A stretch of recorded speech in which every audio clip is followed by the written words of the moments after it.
bem-vindos de volta ao curso.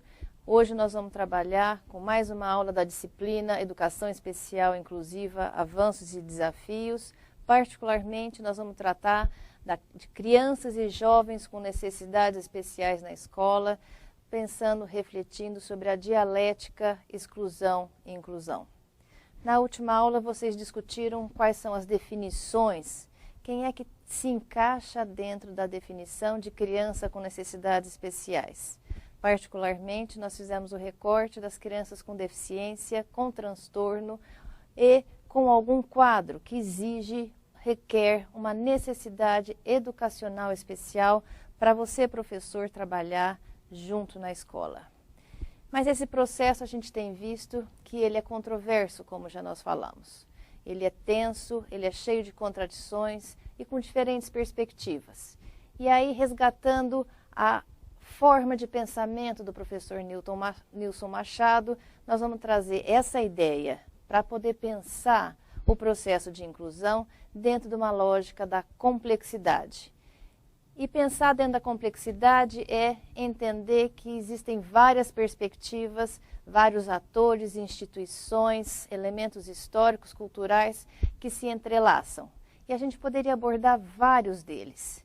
Por exemplo, a gente vai abordar nessa aula de hoje 4 perspectivas dentro desse campo.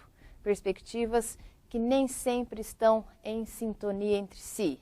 A perspectiva dos familiares, a perspectiva do professor, o ponto de vista da coordenação e direção da escola e o ponto de vista, a perspectiva da criança com necessidades especiais. Para isso, nós vamos trazer 3 entrevistas para poder ouvir o que é que os familiares, professores, coordenadores podem estar trazendo de reflexão para esse processo. Vamos a eles. Meu nome é Carla, sou mãe de João Pedro, que tem 6 anos. Eu faço parte da Associação de Síndrome de Down de Ribeirão Preto, a Ribidown. E o que a gente tem observado com relação à inclusão é que algumas escolas ainda têm recusado a matrícula de crianças com necessidade educacional. Mesmo após 16 anos da LDB, alegando não estarem preparadas, né? A maioria das escolas recebe as crianças com necessidade especial, mas a gente observa que também não estão preparadas. O que a gente questiona, afinal, o que é estar preparado, né? Já que a educação de crianças com necessidade educacional especial deveria ser como a das outras crianças que vão para a escola para aprender. O que a gente vê é que em algumas escolas as crianças são incluídas nas salas regulares, mas ficam na classe sem nenhum suporte dos professores, né? Eles acabam que, depois de várias tentativas, mudando de uma escola para outra, acabam desistindo de estudar. Em outras escolas, a gente observa que existe uma inclusão que a gente diz como social, porque a criança está super adaptada na sala de aula, tem vários amigos, participa de todas as atividades extracurriculares, fica vários anos na escola, mas se forma, conclui sem ser alfabetizada, por exemplo. O que eu acredito, na verdade, o que falta na educação dessas crianças com necessidade especial é um olhar para a capacidade delas, para as habilidades delas. E que precisa ser feito muitas vezes é mudar o contexto em que elas estão inseridas. E a forma de ensinar. Às vezes é necessário algum tipo de adaptação, mas o mais importante é essa atenção para a criança mesmo, para a necessidade da criança.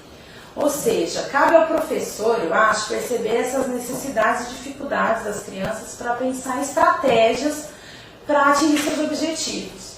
Vale lembrar que esse trabalho só é realizado com sucesso se a escola consegue fazer essa parceria com a família dessas crianças, né? O trabalho junto com a família é que a gente consegue atingir um sucesso na educação delas. A maioria de nós, professores, temos vivenciado no nosso dia a dia a inclusão no ensino regular de crianças com necessidades especiais. Essa inclusão implica alguns desafios para o professor. Há 3 anos atrás, eu trabalhei na rede pública estadual com uma turma de 4ª série. E nessa turma tinha um aluno com 15 anos, uma turma de aluno que tinha 15 anos na 4ª série. Então eu procurei a diretora para estar tentando entender como que esse menino está há 8 anos nas séries iniciais. E ela me disse, disse, ele tem deficiência mental e a família dele inteira tem deficiência mental. Só que ela usou os termos mais pejorativos para estar falando disso. E eu percebi no discurso da direção, da coordenação no geral, um discurso uma naturalização da deficiência.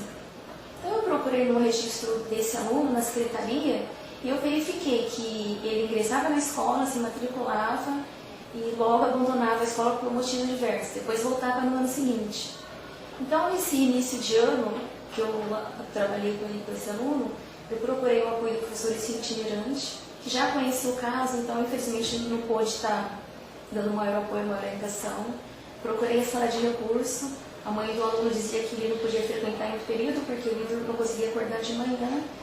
E logo a mãe procurou a escola, pediu a transferência, porque, novamente, o aluno ia sair da escola, ia mudar de cidade. E a gente orientou para a cidade que ela fosse morar, para que ela matriculasse o aluno na escola, mas infelizmente não foi possível acompanhar a trajetória escolar desse menino, que infelizmente é uma história de fracasso escolar. Considerando todo esse contexto, né, das nossas escolas públicas, que o professor está sendo preparado, que não tem uma estrutura adequada, sala numerosa, eu acredito que a gente tem que pensar em possibilidades para estar garantindo a educação dessa criança, né, com necessidade especial, que é um direito dele. Então eu acredito que a gente tem que pensar em possibilidades como estar conhecendo melhor esse aluno, suas necessidades, mesmo porque até o aluno que a gente considera que é dito normal, esse aluno também, os alunos não aprendem todos ao mesmo tempo, eles aprendem com estratégias diferenciadas. Então, quando necessário, quando a gente estiver falando nas necessidades especiais, a gente tem que procurar todas as possibilidades de recurso de apoio, do professor especialista para estar orientando, do professor do ensino itinerante, da sala de recursos, de outros profissionais, está estabelecendo uma parceria com a família, e inclusive porque esses recursos, esses apoio pedagógico, é uma garantia por ele. Então eu acredito, inclusive, que quando o aluno, a gente recebe uma criança com necessidade especial na nossa sala de ensino regular, a princípio a gente se sente segura sim, e talvez essa segurança se deva ao fato de que a gente não convive com as pessoas diferentes, não convive na escola, no trabalho, no ônibus, e a gente não convive porque eles estão excluídos socialmente, e a escola, ela não tem cumprido o seu papel social, que é ensinar. Então, a escola precisa estar repensando, está sendo modificada para oferecer um ensino de qualidade e garantir a permanência desses alunos no ensino regular. Como coordenadora, eu acompanhei, como coordenadora de uma escola de ensino fundamental, de educação infantil, eu pude acompanhar alguns casos de inclusão de crianças com necessidades educativas especiais. E pude ouvir, não é, os diferentes envolvidos nesse processo, né, tendo essa função de articular esses diferentes pontos de vista, e pude acompanhar um pouco quais são os desafios para cada um. Né? Para o professor fica muito forte essa sensação de que ele não está preparado para esse processo, de que ele não tem experiência nem de vida, nem um repertório na vida, ou nem uma formação, não é, na faculdade, uma formação continuada que o ajude, o apoie nesse processo. A sensação de que o seu papel como professor aí se restringe muito mais à socialização, sociabilidade da criança do que o desenvolvimento, né, cognitivo, o investimento nas aprendizagens, o que eu acho que é um mito, a gente vai poder discutir isso também em outros momentos. Então, esses são os desafios para o professor. Para as famílias, muitas vezes, há uma sensação grande, né, um receio e uma dúvida se colocar o seu filho numa escola aí, regular, né, que seria uma escola regular, se é o melhor para essa criança. Né? A sensação de que ele não está sendo bem aceito, não está sendo bem visto, uma dúvida se esses profissionais que vão atender estão de fato preparados, disponíveis, investindo nesse processo. Essa é uma dúvida grande para as famílias. Os profissionais da saúde que devem se comprometer, que devem apoiar também, não é, esse processo, seja apoiando as famílias como os professores, também têm aí suas dificuldades porque estão acostumados a lidar com essas crianças em outro contexto, em outro ambiente, né, geralmente nesse ambiente clínico, e ali naquele ambiente escolar vão se deparar, né, com outros desafios, com outras necessidades e vão precisar aprender também com essa experiência. E a gente tem aí as crianças, né, que estão vivendo este processo, seja a própria criança que tem uma necessidade educativa especial, sejam as outras crianças do grupo.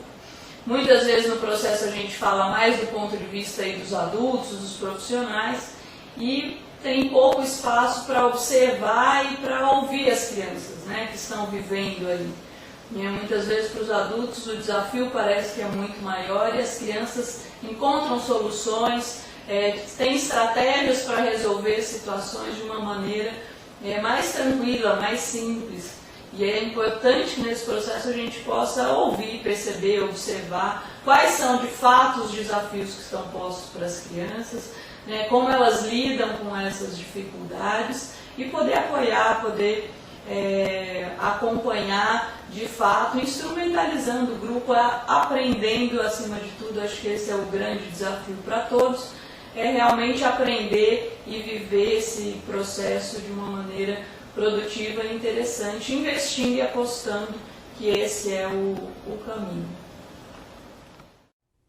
Tendo visto essa diversidade de posicionamentos, alguns em conjunção e alguns em conflitos, como é que isso se reflete na prática, no cotidiano de muitas, mas muitas crianças que estão dentro da escola, dentro da sala de aula regular?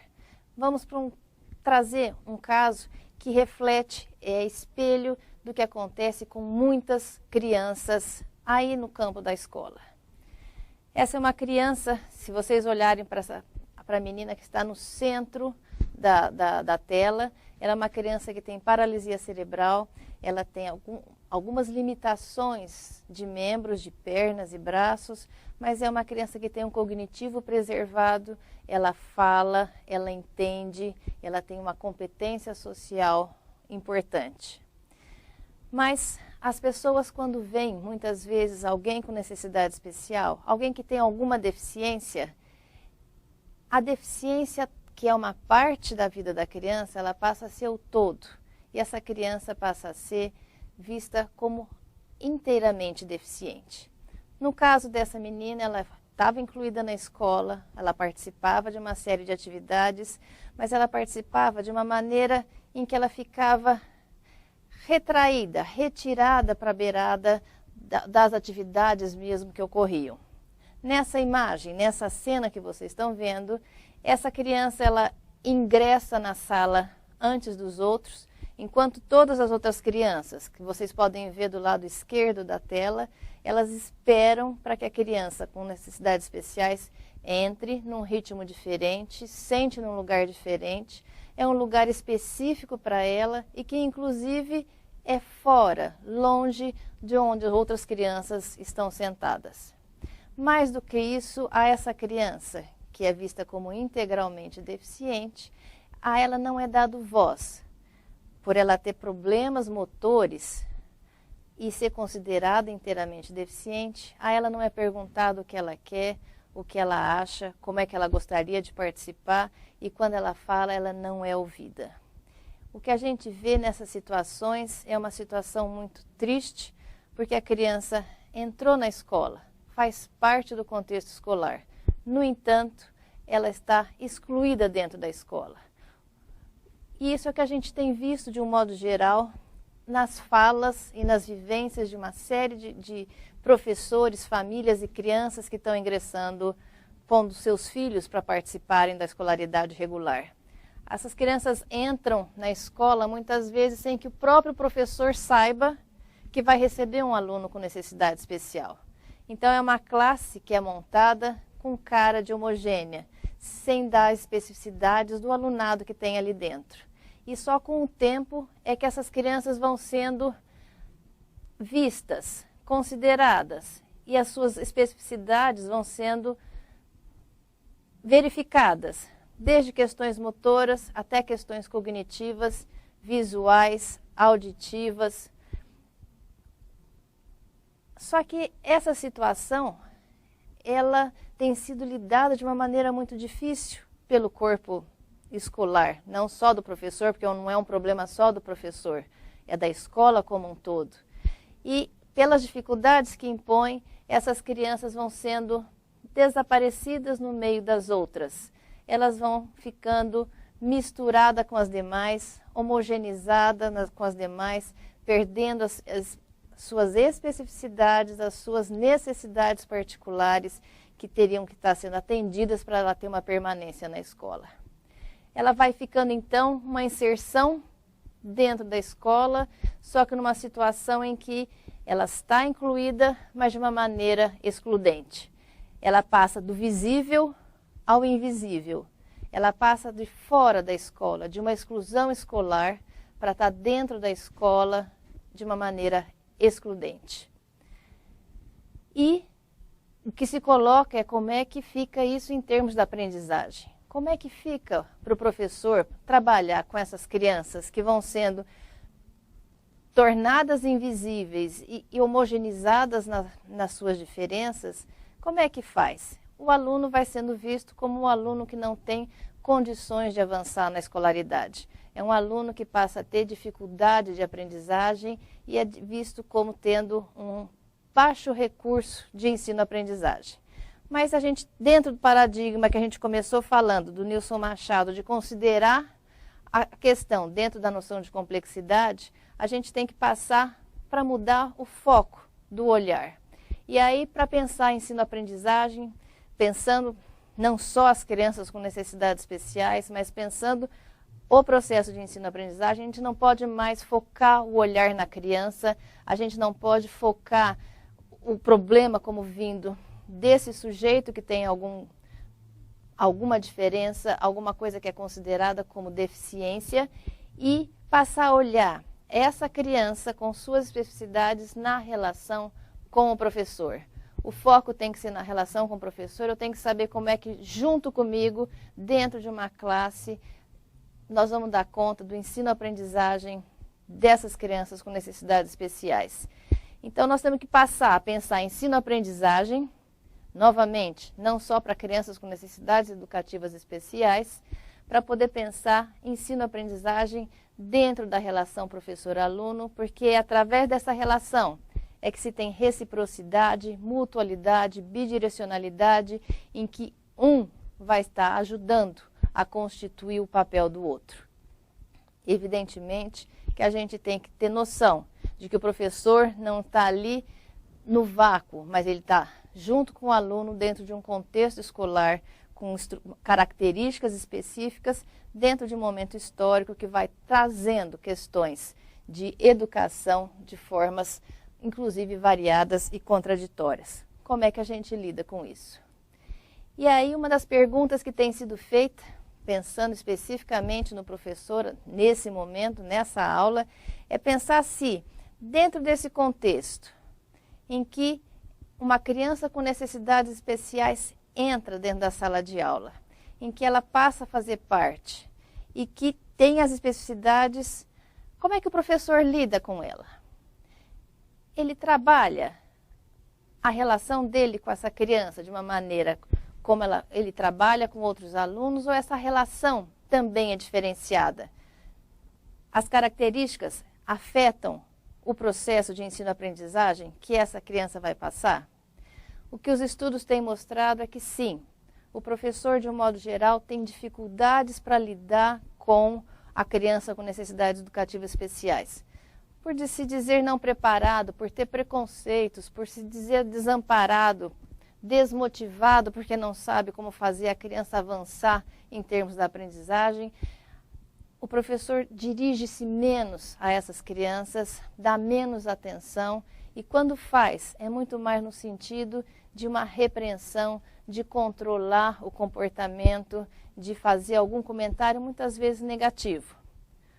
Um outro momento em que esse professor se dirige a essa criança, muitas vezes pelo descrédito, pela não confiança de que essa criança vai aprender, ele trata as outras crianças em relação ao conteúdo escolar específico e vai lidar com essa criança com necessidades especiais num sentido de ter uma atividade alternativa, fora do conjunto do que a classe está conduzindo. Novamente, mais uma vez, colocando essa criança alijada no fundo do contexto escolar, do aprendizado escolar comum que está sendo feito pelo grupo. Isso é uma situação de contraste e de conflito. Nós temos uma realidade brasileira que tem apontado cada vez mais a importância, a necessidade de que esses alunos, que o conjunto do alunado, que o conjunto das pessoas da população tenham direito à escolaridade, de modo a garantir um futuro que lhe dê uma possibilidade de cidadania que seja respeitada e seja proveitosa. Só que, no contraponto disso, apesar das legislações, de uma série de regulamentações, inclusive instrumentalizações que têm sido feitas junto à sociedade, ainda se tem uma cultura que é de exclusão. Exclusão realmente fora da escola, como nós vamos ver quando formos analisar os dados do MEC, ou uma exclusão mesmo da criança estando dentro da escola. O que a gente tem chamado de uma inclusão perversa, ou de uma dialética exclusão-inclusão. É importante, então, a gente fazer uma reflexão sobre como é que esse processo está se dando e poder pensar os vários elementos, porque não é um problema específico do professor. O professor está sendo reflexo de quem para poder estar se colocando dessa maneira. A escola, ela responde a quê para poder estar agindo de uma maneira excludente em relação à criança. É sobre isso que nós vamos ver nas próximas aulas. Até lá e a gente se vê.